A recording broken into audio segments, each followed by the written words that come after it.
موسی علیه السلام که علم لدونی داشت و موسی گفتی که موسی من برایت علمی هیچ ندادم مگر اندکه، یعنی که در پیش قدرتی تو، علم تو، دانایی تو، او قدرت هایی که تو آفریدی، علم ما ذره هم از ذره هاش نیست. لیکن پروردگار اندکم که باشه میگیم همین برای ما سبب هدایت گردان، سبب توفیق گردان، زیرا که روز قیامت جناب پیغمبر صلی الله علیه و سلم فرمودند همه چیز ثوابش تمام شوی داشته مگر ثواب علم. ثواب علم تمام شوی نداشته. کسی که اگر علم آموخته ثوابش تمام شوی نداشته، ثواب نماز تمام شده، ثواب روزه تمام شوی داشته، جمع شدن یک خاتمه داشته، ثواب علم خاتمه نداشته است. برای همین مسجدها باید مرکز علم باشند. با وجودی که عبادت میکنن هر یک مسجد بیا باید یک چیز از همجا یاد گرفته روا. اساس مسجد همین باید باشه. مسجد اساس مقصدش این علمه. باید همینجا آمده یک علم حلاله یا حرامه، یک علم باید یاد گرفته روا. تمام بزرگای ما و دانشمندای ما از مسجد برآمدن. وقتی که میخوانیم در علم که با زبان یونانی و با زبان لاتینی و با زبان یونانی و با زبان لاتینی، اما خصوصا مکتب های یونانی اولین مراتبه از همین برچک از همین گوشه ها سر شده بوده. این همیشه جمعیت به جمعیت، جمعیت به جمعیت، همیشه 5 کس 10 کس همین تا اساس سرفه ساختیان، سرفه های کلان، اما تا میماخانه ساختیان، اما تا اساس حجره ها ساختیان، اساس به دانشگاه رفته رسیده. یعنی معلوم بود است که علم این همین جمعیت سر شده بوده، این همین خیلی جا سر شده بوده است. حتی که زمان مولانای رومی در همین بلخ حضرت در همین باغش هر تگ یک درخت چنارش ده حضرت یک سرفه داشته. مقصد علم ریاضی را الوحیده درس میداده، هندسه‌ش الوحیده، حدیث الوحیده، شعر الوحیده، تاریخ الوحیده، همین تا گروه در باغش همین سرفه‌اش درس میداده. یعنی معلوم بود است که همین درس و علم همش ای مسجد هم خیلی جای جمعیتی برآمده بوده و امروز با او درجه های دانشگاه بین المللی و با همون دانشگاه سر شد. همین دانشگاه دیوبند اساسا از تگ یک توت سر شده. مدرسه های عظیم دنیا که در دیوبند میگن که شیخ های هند میگن امروز که در دنیا با قوت ترین محدثا در هندن، با قوت ترین علما که بحر العلوم شون میگن، یعنی بحر علم، همون از همون فکر کنی همین علامه لکنوی و امینات قصه میکنن. همین یکی از شیخ‌های بزرگ با نام گنگوری از تگ یک توت سر کرده درسه. ای تگ همین توت همین مدرسه ساخته شد، همین مدرسه بنیاد شد، همین مدرسه های عظیم دنیا شد. حتی بزرگا رفتن گفتن جینا هم درس میخونن. هزار شیخ‌های حدیث برآمدن. از چی؟ ای تگ یک درخت سبب شد که روز همین مدرسه سبب شد و همون جانورای وحشی انگلیس همجا سر کردن. از تگ توت سر شد. هیچ محل این نغزان این برادرها نامه شدن در کار نیست. از این منبر هزارها رمیده درخت در اومد. از این منبر هزارها درنده آدم شد. از این منبر هزارها رهزن درخت در اومد. یعنی معلوم بود است که این منبر ضرر نداشته یوخی. برای همین این یک درس و یک مرکز علمی، یک حدیث هم باشه، یک آیت هم باشه، همین یاد گیره، تعلیم گیره. یگان چیز رنگ تعلیم علم چیزی بزرگ نیست. امروز ما رسیدیم درباره اخلاقیات اسلامی. شکست انسان در 3 چیز بوده. پیغمبر خدا انسان شکست در چند چیز دانستیان؟ در 3 چیز. یکم لقلقه، قبقبه، ذبذبه. حضرت پرسیدن که لقلق چیه؟ گو زبان. یکم شکست آدم در چی بوده؟ زبان. میگن که قلقلق نکه. همین زبان انسان سری آدم میخره. زبان آدم جهنم میبره. زبان آدم رسوا میکنه. زبان آدم دشمن آدمه. پیامبر اکرم صلی الله علیه و سلم فرمودند که احفظوا لسانکم، زباناتون احتیاط شوید. فقط پیش ای خطبه هاش حضرت میگه که زبان رو احتیاط شوید. 3 چیز شکست انسان بده. یکم زبان. ای زبان احتیاط شدن در کار عزیزان. من یک کلمه آدم زنش میگه یا طلاق کردم شوخی کردم، طلاق میشه یا نه؟ در حال میشه. زبان شوخی نداره. زبان این همون زبانچه کمونه. من اگر در دست ما و شما یک دانه از همون مقصد یارقای آتش فشانی باشه، همون زبانچه‌اش دست بر یا در میگیره.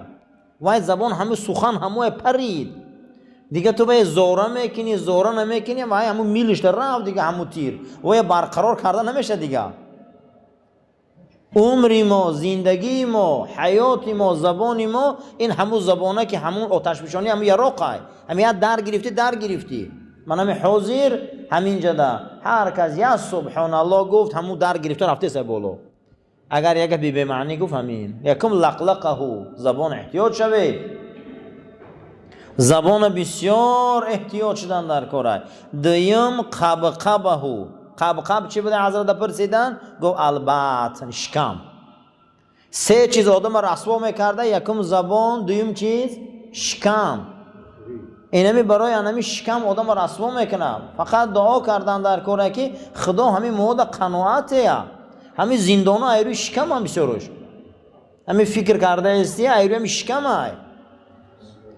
من این خرم، من این مانم، من این کنم زنم این خره و زنم این پوشه، کودکم این خره و کودکم این کنه. همین مسئله سبب میشه و عزیزا که ما چی میشیم؟ جهنم میریم ایروی شکممون.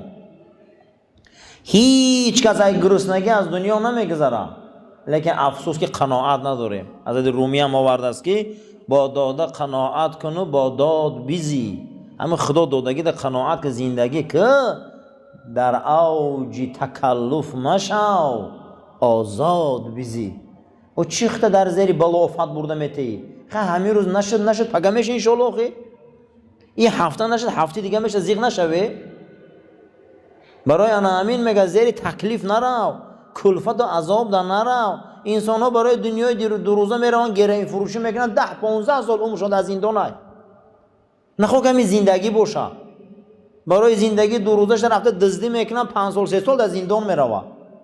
خیلی این سال نشد آیند میشوه. قناعت یاد گرفتن در کاره. قناعت.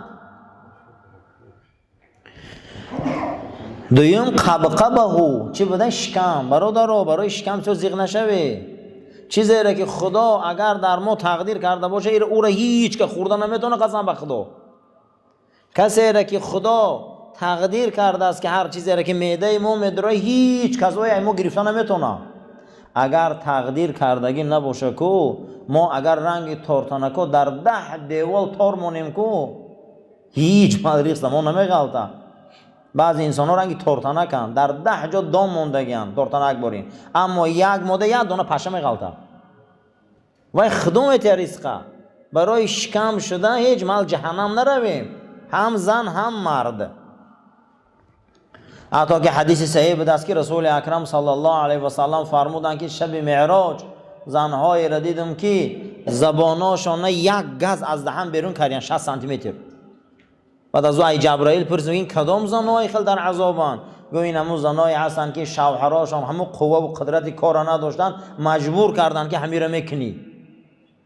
به خاطر همون زن و کودک شد همین بیچاره برای شکم هموش حرام درفت. تکلیفی مالای اتاق میگن زوریشون میرسیده گیده اینو دست دادن کرتن میکنی اینو میکنی چیزم کردی اونم کردی اینم کردی. رسول اکرم فرمودن شب معراج دیدم در دارها ای زباناشون کشالن. این کیانیو؟ گو همون شوهر نمیرسیدگی زورش اینو مجبور کردن، اینو حرام درفتن. با ولی شما باور کنید بسیاری یعنی زندانیای نشه فروش ایری میزنه گودکاشونا من این کنم نفس و شهوتاشون قدی حیف شد عمرشون. قبقبه شکم را احتیاط چه بگو. 3 چیز این شکست هر یک انسان در اخلاقیات بینید. یکم زبانش، دویم شکمش، سوم ذبذبه شهوت. این کیفرانی و کیف و صفا این شهوت های ای شریعت بیرون حرام های. و به شهوت زندگی نیست. شهوت چیه؟ کشیش. بیزن زندگی نیست. زنی خود حلال های. به خوردن زندگی نیست، به نوشیدن زندگی نیست. بعضی حالاتش ایرام که میبروخی، بعضی حالات چی میبرو؟ ایرام که میبرو. همی شهوت بوده است. همی کشیشای به معنی آدم رسوا میکردیم. همون جنت موندگی حضرت آدم خدا میگه همین درخت نزدیک نمیشه شهوات بین، همون نعمت موندگی اومده با هم درخت چقه میشه. بسیاری چیزا رو پروردگار ما دامن کرده اومده چقه میشه. برای همین شهوت سه چیز آدم رسوا میکرده، یکم زبانش، دوم شکمش، سوم کیف و صفاش.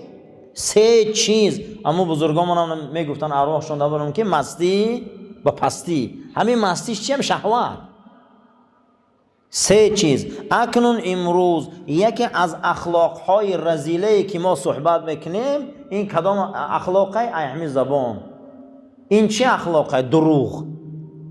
همین اخلاق رذیله که آدم شرمنده میکنه ای زبان چی بده؟ او دروغ. دروغ چیست؟ دروغ هر آن چیزی که زید قانون عقل میبره، زید قانون شرع میبره، زید قانون طبیعت میبره و دروغ های. من اگر از یک آدم گوه که شیر سیاه هم مد میخنده، هم عقل خدی شیر سفید میشه، هم شریعت خدی، هم طبیعت خدی. یکم بردیده که شیر سیاه باشه. هر چیزی که عزیزو همون قانون عقل، قانون طبیعت، قانون شریعت او را قبول نمیکنه و دروغه. برای همین حضرت فرمودن که الکذیب لا امتی یا الکذاب لا امتی، دروغگو امتی من نیستن. کدام دروغگو؟ همون دروغگویی که هر وقت نیت و اقرار و نفسشون تصدیق میکنه که دروغ میگن. یا آدم میگه من ساعت 12 میبیام، نیتش درسته، اقرارش درسته، نفسش درسته و دروغ نمیگه، اما 12 یک دم میبیه و دروغگو نیست، بیچاره همین وقت شده و نیت کرد که من فردا همون ساعت میبیام، لیکن بین چند کاری دیگه مانع شد و یا دروغگو نگوی شما. یا ما وعده خلاف گفتن نمیتونیم. هزار آدم میگه من ساعت 12 میبینم نمیتونه. همون کسی میدونه که فردا نمیتونه اومده وعده میتیه، نمیتونه، نه در نفسش همین، نه در نیتش، نه در کارش. هر کسی را در نیتش وعده دادگیش راست باشه، هر کسی که اقراری کردگیش راست باشه، نفسی کردگیش راست باشه. یکی پگه جانش برآمد با دروغگو میگیم، یا پگه یا واقعی برآمد که نشد. سه چیز جمع میشود، نیت و اقرار و نفس. همین سه چیز که باشه شما او را سرزنش نکنی. یک آدم میگه پگم میبیامو، نه نفسش قطعی همون را میسنجه، نه اقرارش قطعی، نه نیتش قطعی. همین تا هوایی میگه انا همینا دروغگوام. ما بسیار من در حیاتمون خیلی واخوردگی است که فردا ساعت 10 میگه بیچاره 11 میکنه، 12 میکنه و یا شما سرزنش نکنی.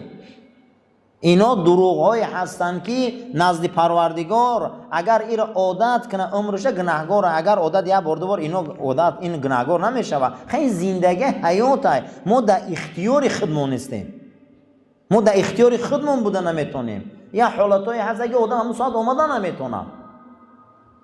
برای همینم ابن همام هم یک کتاب داشتگی بود در زبان حفظ اللسان، حفظ زبان، گفته انسان هایی که به نیتشون درست بود، اقرارشون درست بود، نفسشون درست در زندگی.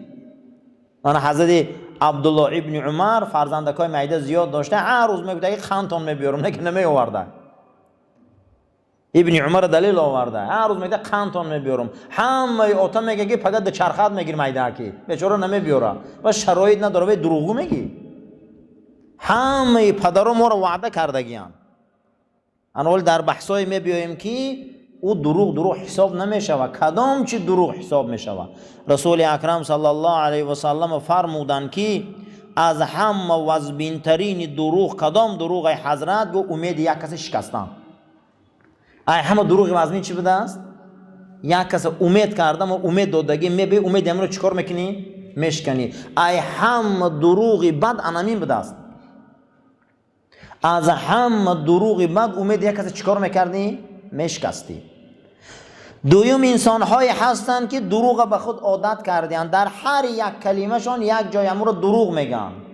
رسول اکرم صلی الله علیه و سلم درباره زبان گفتن هر کسی واقعیت میبینه و واقعیت نمیگه، هر کسی واقعیت میفهمه و همون فهمیدگیش نمیگه، از او از خودش یک کلمه زیاد میکنه، یک کلمه کم میکنه، این فردا از روی این زبان جهنم میره.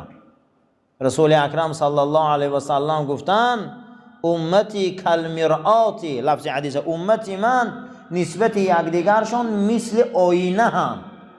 تن چگونه حضرت؟ با در همین هم در حفظ اللسان همین تفسیر کرده، گفته آینه را اگر روبرود بینی چیز زیر آینه بینه همون را نشان میتیه. یکم بار دیده که آینه کم و زیاد نشان داده، همین آینه در آدم خش نگاه میکنه چیز زیر آینه دید همون را نشان میتیه. هم خلاص یا نه؟ اگر آینه را 100 بولاک کنی یا بولاک شگیری با نگاه کنی با راست نشان میتیه. یکم بار آینه پیش نشان میتیه یا عقیبه، هم خیلی نگاه میکنی پشتی سرت میبینی یا پیشت میبینی. برای همین هیچ محل آینه اقفا گاو نمیزنه، آینه رو برو پیش گاو میزنه. مومن پیامبر در رنگ آینه های. بیا در روی آدم گاو زن، بیا در روی آدم گو، چیزی را میبینی همو را گو، بولک بولک هم میگن همو را گو. اینه تعلیمات رسول اکرم. برای همین لق انامین میگن بسیار انسان ها شکستشان ایروی انامین های. ایروی انامین های که یکمین دروغ بد در اسلام ما این شکستن چی بده؟ امید یک انسان.